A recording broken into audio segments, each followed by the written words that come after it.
전날 추천픽 공개해드리며 수익이 발생될 수 있도록 최선을 다하겠습니다. 또한 최종 분석픽은 가족방에서 무료로 공유합니다. 참여를 원하시는 분은 카카오톡 또는 텔레그램을 통하여 연락 주시길 바랍니다. 스포츠 분석 토작가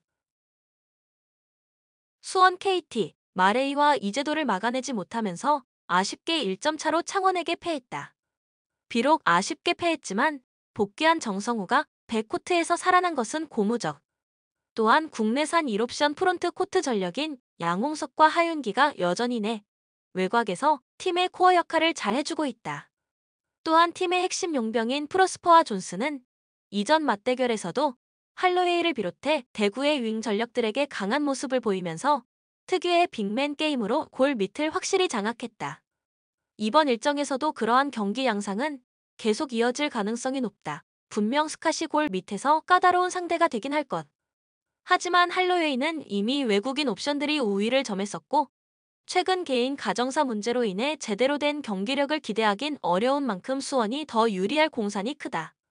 대구의 윙 전력들도 최근 경기력과 득점력이 올라오는 모습이지만 수원의 국내산 빅맨들을 상대로 경쟁력이 열세인 것이 사실. 또한 백코트에서는 정성우가 살아난 만큼 이대성을 어느 정도 제어해주면서 대구를 백코트에서 괴롭힐 수 있을 것. 또한 체력적으로도 우위인 만큼 수원이 경기를 유리하게 끌고 갈 수 있을 것으로 전망한다. 대구가스공사, 멀로의 위닝샷에 당하면서 연장까지 끌고 간 승부에서 아쉽게 안양에게 패하며 3연패에 빠졌다. 병환 중이신 어머니와 형의 건강 악화 소식에 팀을 떠났던 할로웨이는 이번 일정부터 다시 정상 출전해 경기를 소화한다고 구단에서 직접 밝혔다.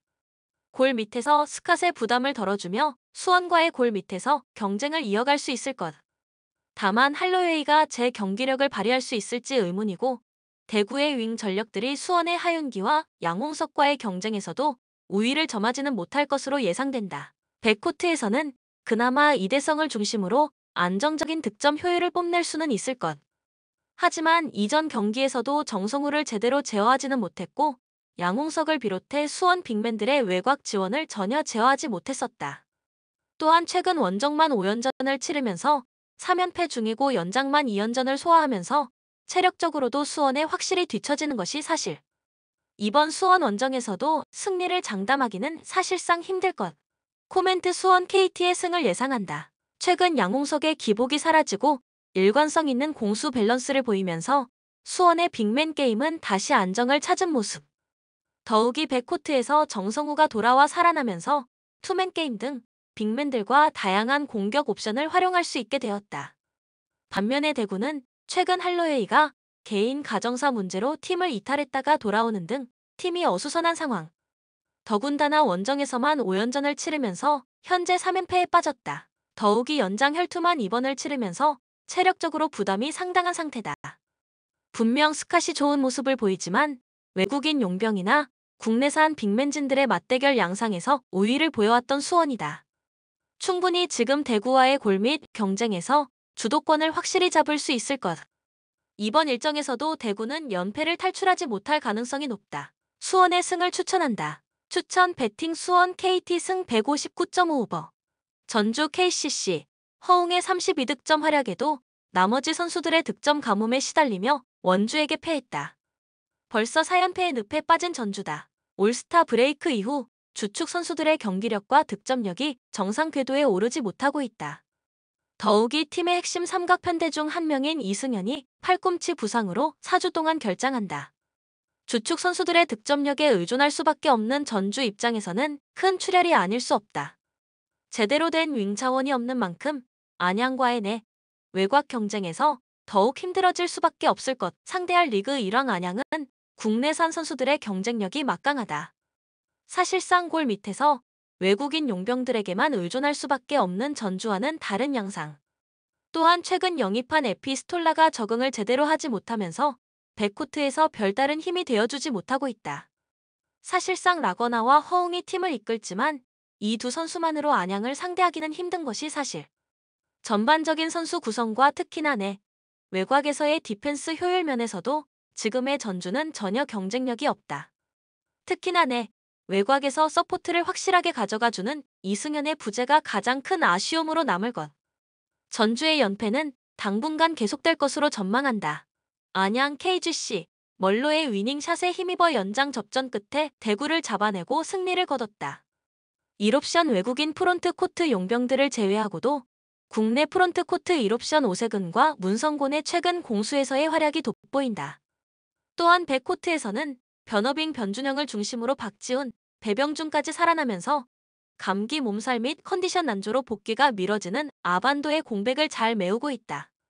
특히나 핵심 전력의 부상 이탈로 비상이 걸린 전주와의 경쟁에서 큰 어려움 없이 주도권을 잡을 수 있을 것. 주전 의존도가 심한 전주와는 달리 안양은 주 전력들을 비롯해 벤치 핵심 전력들까지 선수 구성이 다양하고 득점 지원이 확실하다. 또한 전주는 최근 핵심 윙 전력인 이승현이 부상으로 이탈하면서 전력 누수가 심각한 상황. 또한 올스타 브레이크 이후 주축 선수들의 부진과 득점 기복이 심각해지면서 최근 득점 감각이 물오른 안양과는 반대 행보를 걷고 있다. 또한 국내산 빅맨 전력에서도 앞서는 안양이 골 밑에서부터 확실히 주도권을 쥐고 전주를 흔들 수 있는 경기가 될 것으로 예상된다. 코멘트 안양 KGC의 승을 예상한다. 주전 의존도가 심각한 전주는 최근 주전들의 계속된 부진과 득점 가뭄으로 4연패에 빠진 상태. 설상가상으로 팀의 핵심 윙 전력이자 삼각편대인 이승현이 팔꿈치 부상으로 4주간 이탈한다. 네, 외곽에서 확실한 서포트와 함께 득점 지원을 이어가던 핵심 전력이 빠진 상황.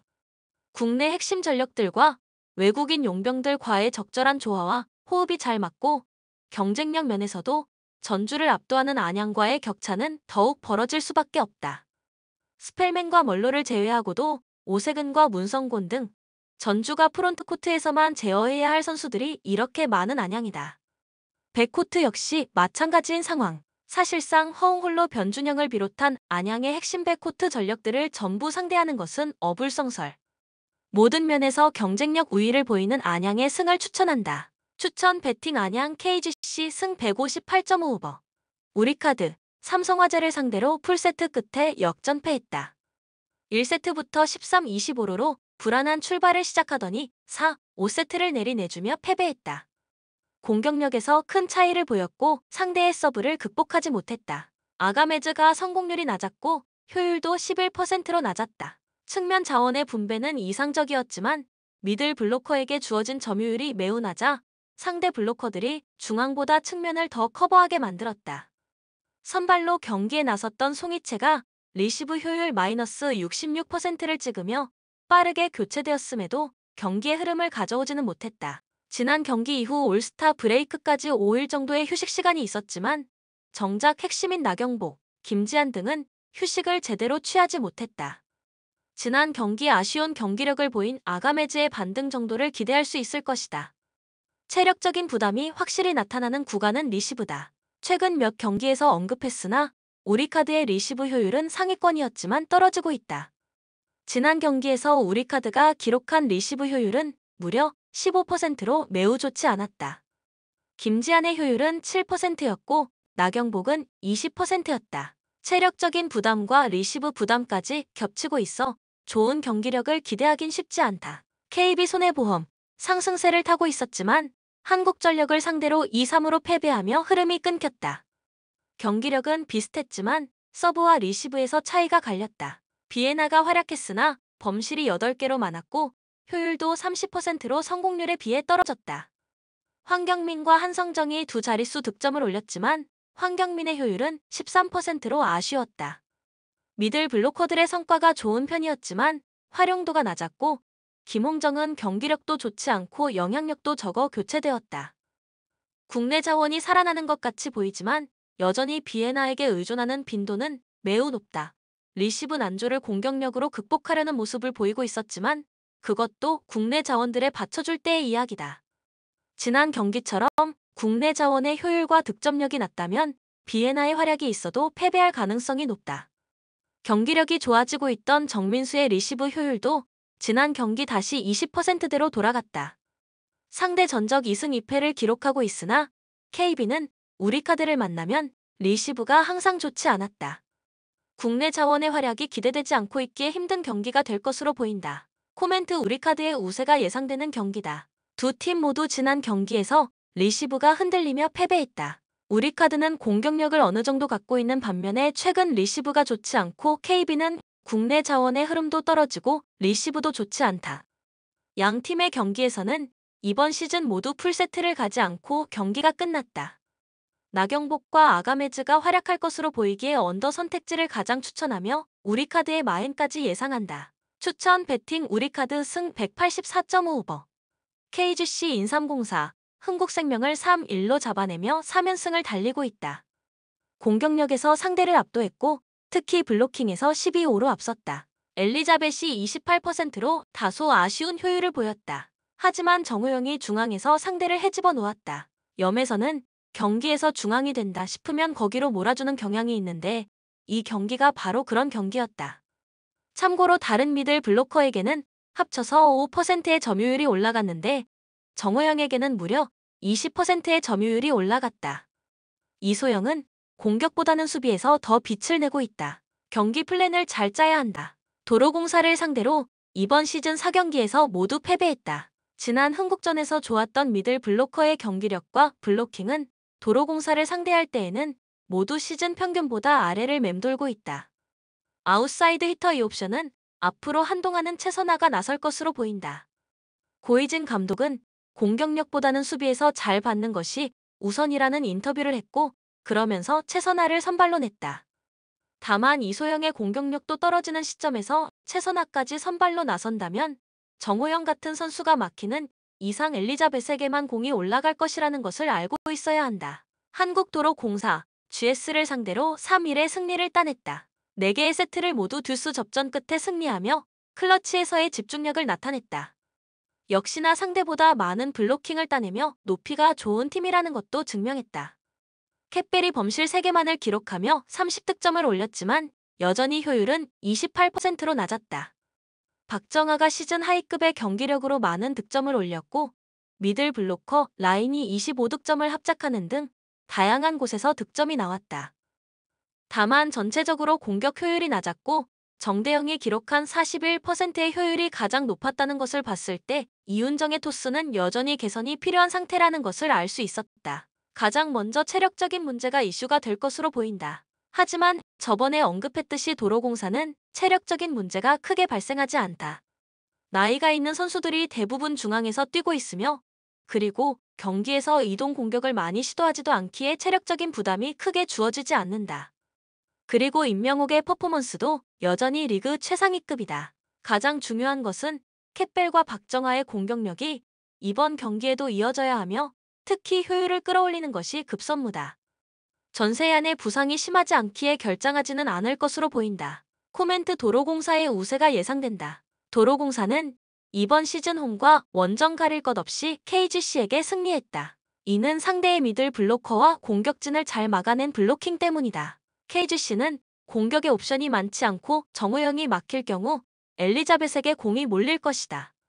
지난 경기에서 살아난 박정아가 공격력을 이어갈 수 있을 것으로 보이며 캣벨의 득점력도 효율에 비해선 꾸준한 편이다. 다만 KGC의 흐름도 좋기 때문에 풀세트 접전이 예상된다. 추천 배팅 도로공사 승 183.5오버. 우니온 베를린 후반기 페이스는 상당히 좋습니다. 전반기 막바지에 체력이 떨어진 선수들의 수비 집중력 저하로 인해 대량 실점이 나오면서 패배가 나오는 경우가 잦았지만 후반기 리그에서는 3연승으로 아주 순항하고 있는 상태. 현재 1위 바이에른 뮌헨이 3연무로 부진 중이라 리그에서도 1위를 다시 차지할 수 있을 가능성이 생겼습니다. 역시 수비에 대해서 짚고 넘어가는 편이 좋겠습니다. 우니온 베를린이 체력이 떨어지는 경우에는 피지컬과 압박을 중시하는 팀 컬러가 제대로 나오지 않는 모습이지만 월드컵 브레이크가 야기되면서 체력이 충분한 현재는 수비가 상당히 안정적으로 구성되는 상태. 특히 영리하게 파울로 상대의 템포를 끊어먹는 플레이에 능한데 이 와중에 카드를 받는 횟수는 리그에서 가장 적습니다. 때문에 빌드업을 하는 상대의 템포를 끊고 수비벽을 구성할 시간을 버는 능력이 매우 뛰어납니다. 볼프스부르크, 브레멘에게 1-2로 패하면서 좋았던 기세가 상당히 꺾였습니다. 경기 내용을 지배하고도 스코어에서 밀리고 말았는데 상대의 수비력을 뚫는 데 어려움을 상당히 겪었던 모습. 지난 경기 브레멘이 수비를 단단히 하고 역습으로 나서자 상당히 고전했다. 문제는 우니온 베를린도 브레멘과 똑같이 선수비 후역습으로 나서는 팀이라는 것.